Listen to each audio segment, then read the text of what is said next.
तो last class में मैंने आपको देखा था, मैंने कुछ चीजें आपको बताई और कैलकुलेट करके भी दिखाई। जैसे एक बार मैं आपको फटाफट बताता हूं कि एटॉमिक मास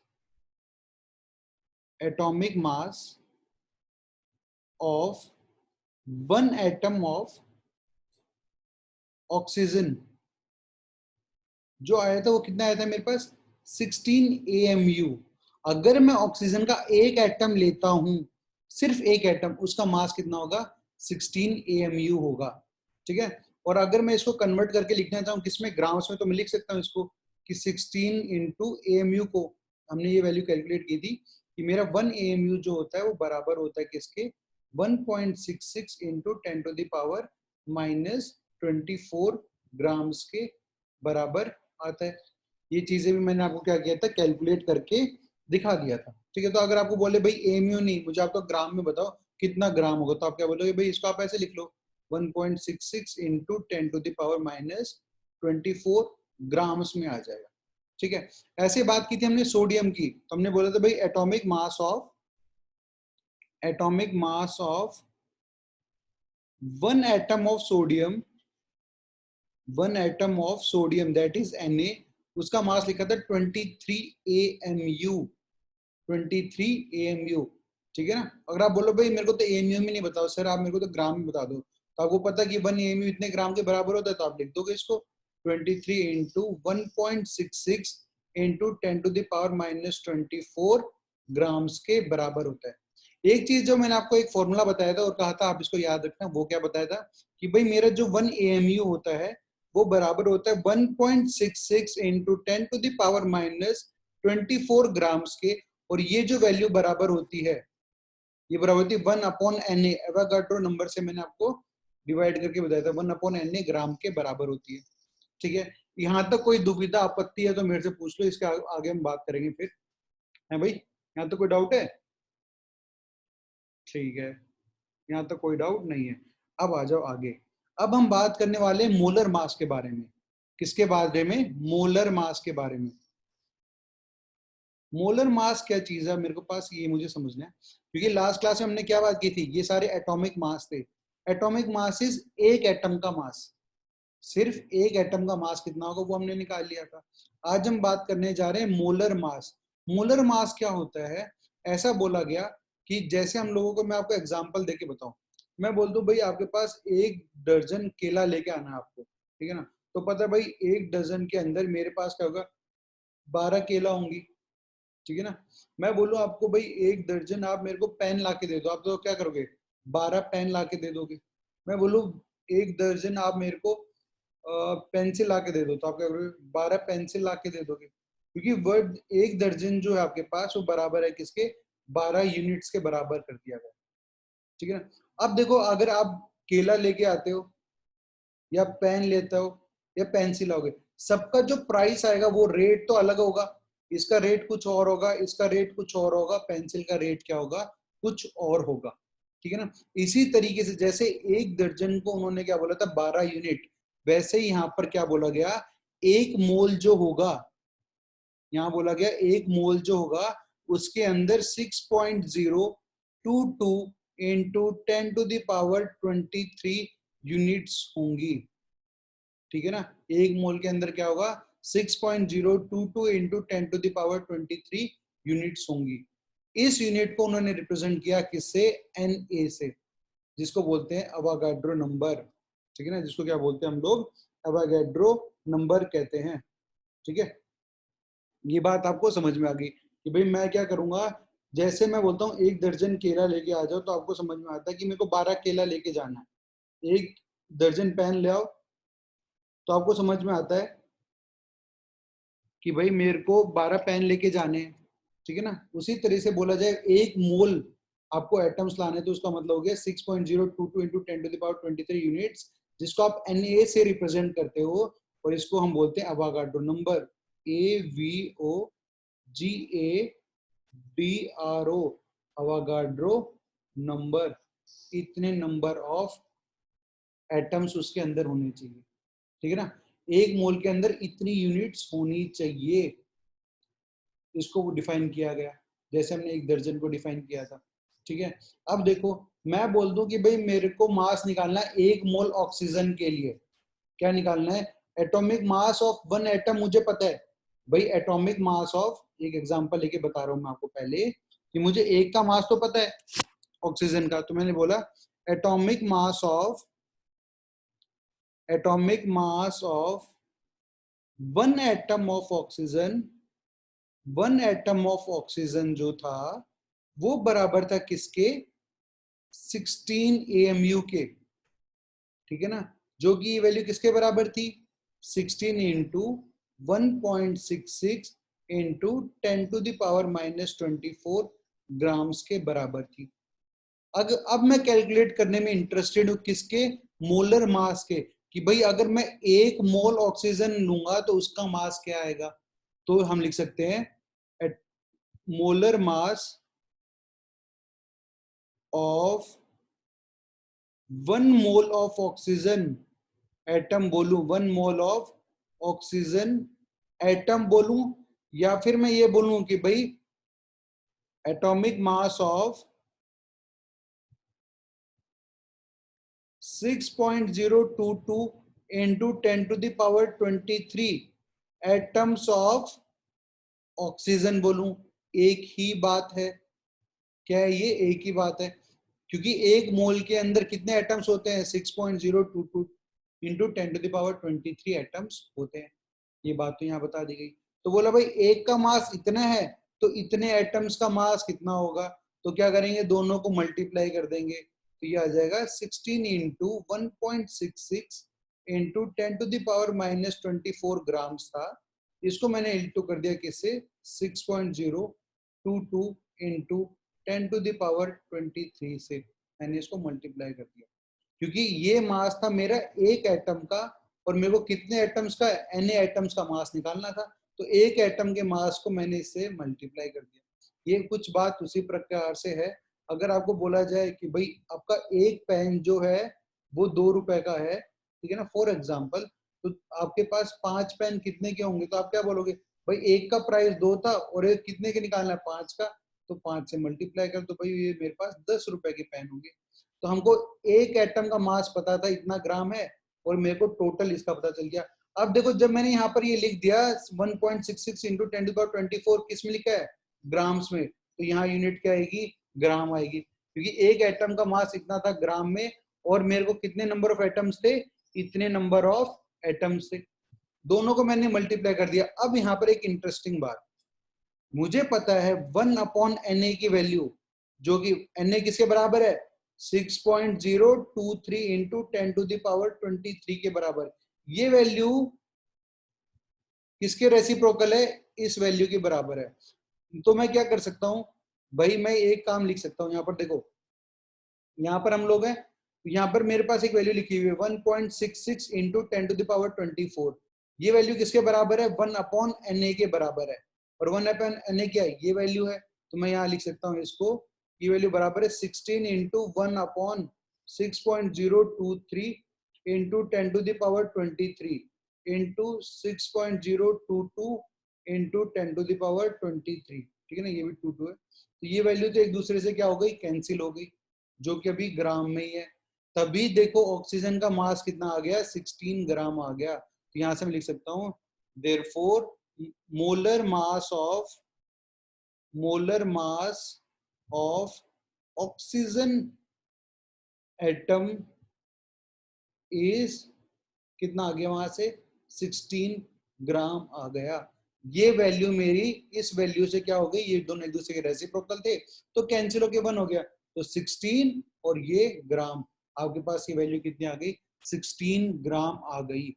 तो देखो अभी हमने दो चीजें पढ़ी अभी सामने सामने, क्या, एक तो मैंने जब बात की मास की, ठीक है ना, मैंने बात की मास की, तो दो चीजें मैंने आपको बताई, एक तो आप मैंने बोला कि भाई मास ऑफ ऑक्सीजन की बात कर रहे हैं हम लोग, तो एक तो हमने पढ़ा atomic mass of oxygen, atomic mass of oxygen, atomic mass of oxygen क्या कहता था, अगर मैं एक एटम लेता हूं ऑक्सीजन का और उसका मास निकालता हूं, ठीक है ना, तो इस एटम का जो मास आएगा वो आएगा मेरे पास 16 AMU, कितना आएगा 16 AMU के बराबर आएगा, जो की वैल्यू किसके बराबर होगी 16 into 1.66 into 10 to the power minus 24 grams के बराबर होगी।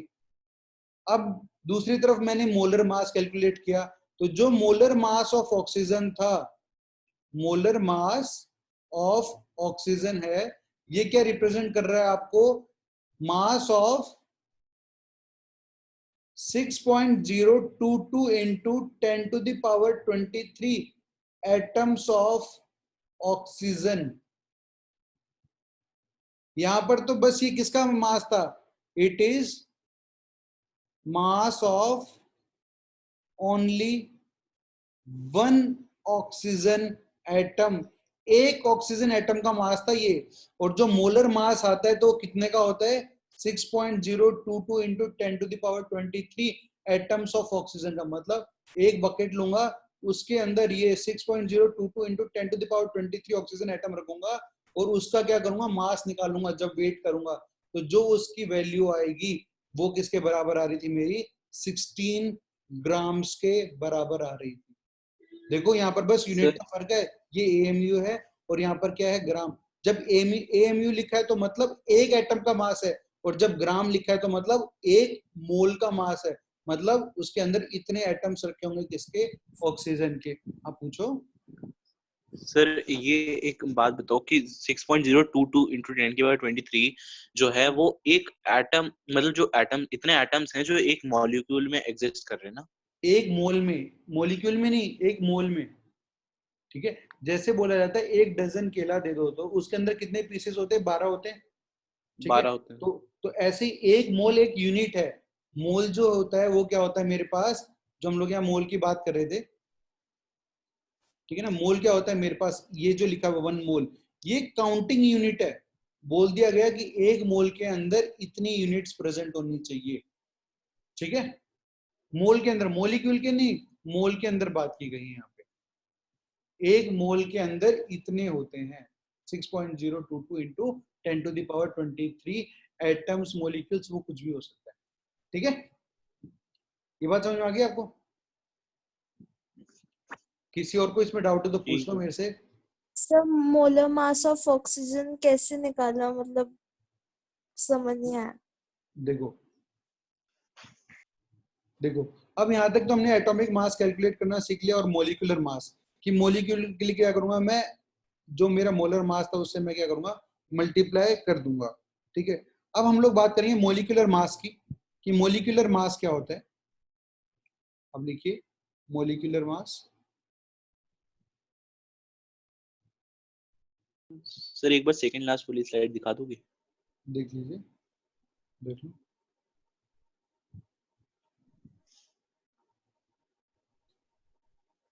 यहाँ पर हमने मोलर मास की भी डेफिनेशन ले ली है, आप इसको लिख लीजिए, मास ऑफ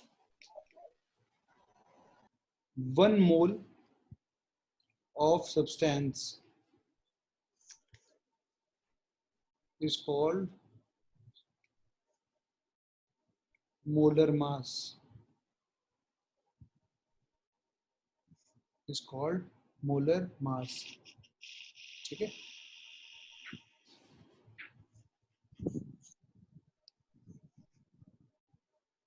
पूछो मैत्री, आप कुछ पूछ रहे थे? ठीक है सर। नहीं सर, वो बस एक पूछना था कि मोलर मास और मॉलिक्यूलर मास सेम होते हैं या फिर डिफरेंट? नहीं अलग अलग होते हैं, अलग अलग होते हैं, मैं बताऊंगा।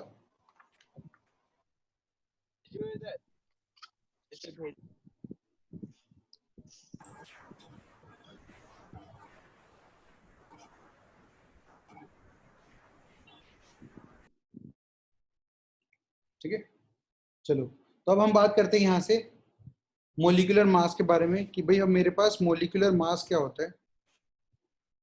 देखो अब पहली चीज, मॉलिक्यूलर के लिए आपको मॉलिक्यूल्स का फॉर्मेशन चाहिए, जैसे मॉलिक्यूल बना होना चाहिए। जैसे मैं वाटर की बात करूं, अब जो वाटर है वो एक मेरा मॉलिक्यूल है, क्यों, ये डिफरेंट डिफरेंट एटम से मिलके बना हुआ है। वाटर बनने के लिए मेरे 2 हाइड्रोजन एटम और 1 ऑक्सीजन एटम को कंबाइन करना पड़ा, तब जाके मेरे पास एक मॉलिक्यूल बना है, किसका, एक मॉलिक्यूल बना है किसका, वाटर का। एक वाटर के मॉलिक्यूल को बनने के लिए आपको 2 हाइड्रोजन के एटम और 1 ऑक्सीजन के एटम को कंबाइन करना पड़ता है। तो अब जब भी आप कैलकुलेट करना चाहोगे किसको, मॉलिक्यूलर मास को, तो आपको क्या करना पड़ेगा, जितने भी एटम्स हैं उनके मास को आपको टोटल करना पड़ेगा। तो आप लिख सकते हो मॉलिक्यूलर मास के बारे में, सम of masses of all the elements present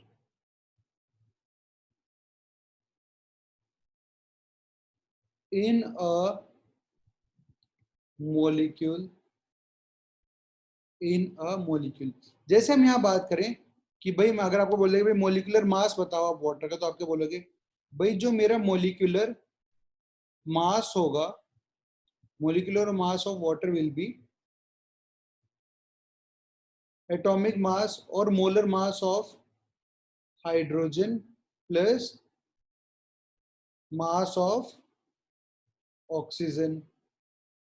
अब हाइड्रोजन है कितने, 2 है, तो मैं लिखूंगा 2 इंटू मास ऑफ, लिख लो आप मास ऑफ हाइड्रोजन। तो अब जो मास ऑफ हाइड्रोजन होता है वो 1 के बराबर होता है, 2 इंटू 1, और मास ऑफ ऑक्सीजन कितना होता है 16। अब लिख दोगे 2 + 16, तो it will be equals to 18 grams. ठीक है ना, किसके बराबर होगा, ये 18 ग्राम के बराबर होगा। अब यहाँ लिख दो सम ऑफ मोलर मासेस, लिख सकते हो सम ऑफ मोलर मासेस। ये मेरा एक मोलर मास या फिर एक मोल जब आप वाटर लोगे तो उसका मास है 18 ग्राम्स। ठीक है,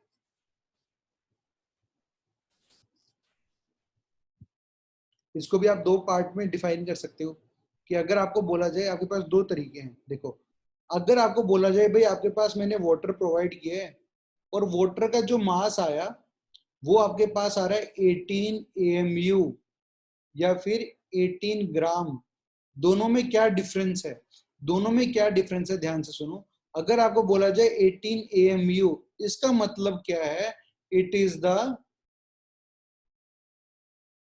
mass of only one molecule of water। आपने वाटर का एक मॉलिक्यूल लिया है, पानी का सिर्फ एक मॉलिक्यूल लिया है ये, और इसका मास आपने बता दिया, that is equals to 18 AMU। अगर आपको 18 ग्राम्स लिखा हुआ दिखता है तो इससे क्या समझते हो आप, it is the mass of 1 mole molecule. 1 mole molecule मतलब 6.022 into 10⁻23 molecule of water।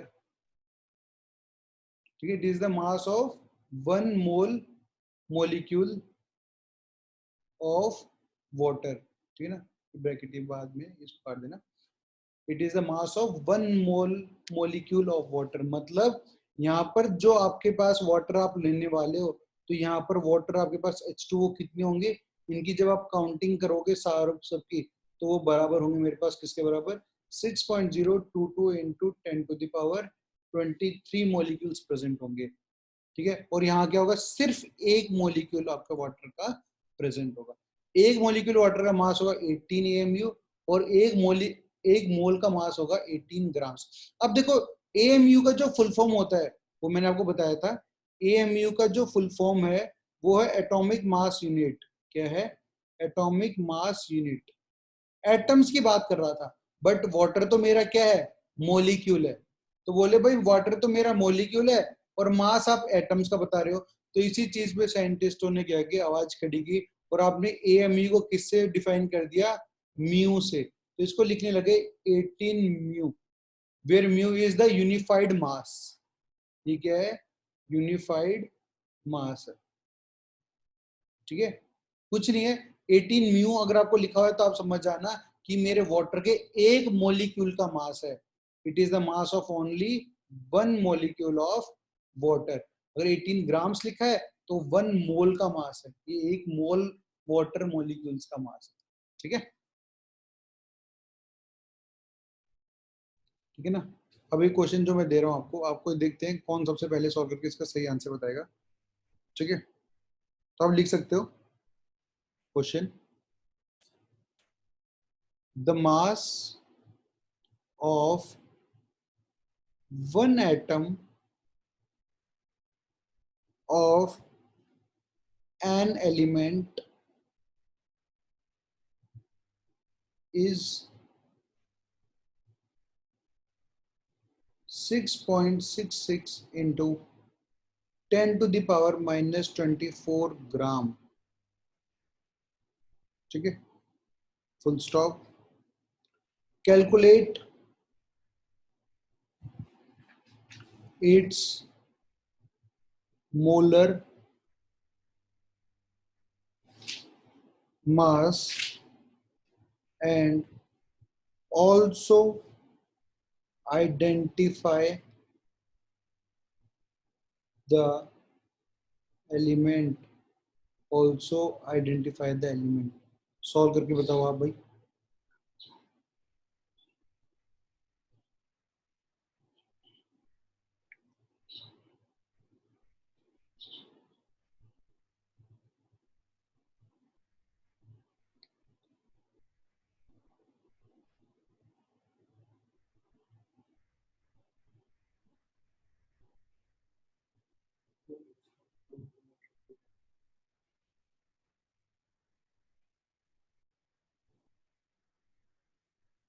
Solve करके दिखाओ फटाफट।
मुकुंद वापस ट्राई करो।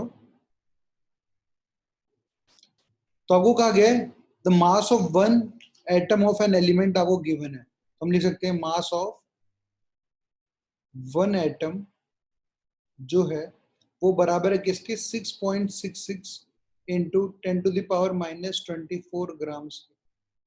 हमसे पूछा गया है मोलर मास।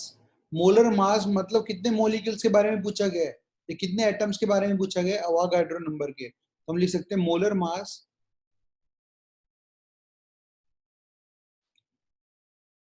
क्या, अगर हमको मास निकालना है तो ये बराबर होगा किसके Avogadro number into that is Na into mass of one atom, mass of one atom जो हमने कहा किया, यहां पर किया था जब हमने ऑक्सीजन का मास निकाला। देखो ऑक्सीजन के एक एटम्स का ग्राम निकाला, पहले हमने वेट निकाला किसमें ग्राम में, और फिर उसको हमने अवोगाड्रो नंबर से मल्टीप्लाई कर दिया मोलर मास निकालने के लिए। यहाँ पर मेरे को ऑलरेडी मास गिवन था किसमें ग्राम में, मुझे ग्राम में कन्वर्ट करने की जरूरत ही नहीं पड़ी। एक का मास पता है, अवोगाड्रो से मल्टीप्लाई कर दूंगा तो ये बराबर होगा 6.66 into 10 to the power minus 24। एक इसका मास है into Avogadro number 6.023 into 10 to the power 23।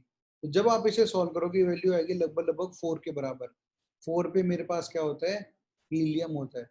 Helium का एटॉमिक मास कितना होता है, 4 होता है। हीलियम का एटॉमिक नंबर होता है 2 और मास होता है 4। तो ये आपका जो एलिमेंट था वो कौन सा था, हीलियम था। ठीक है।